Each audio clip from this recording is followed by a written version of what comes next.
This guide will help you resolve common Fantasy Premier League FPL app glitches so that you can manage your team without stress. So, first, if the FPL application is not loading correctly, you need to restart the FPL app. Close the app completely from the background and then reopen it. This often resolves minor issues. And also check your internet connection.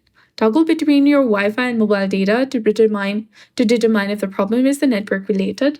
You can also try restarting your router.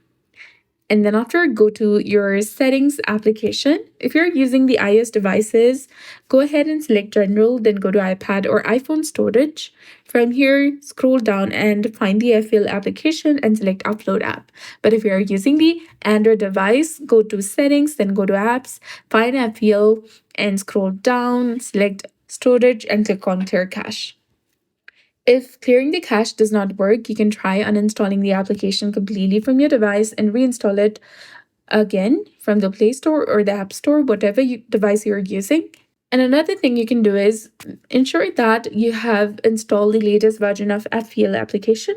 If you're using iOS devices, go ahead and open your App Store. And if you're using Android, go ahead and open the Play Store. Then search for FPL application and make sure. And if the update button is available instead of open, highlighted in blue color, go ahead and select it to update it to its latest and newest version available. So this step should help you fix the common FPL glitches. And if you found this guide helpful, please like, share, and subscribe. Thanks for watching. We'll see you again in the next one.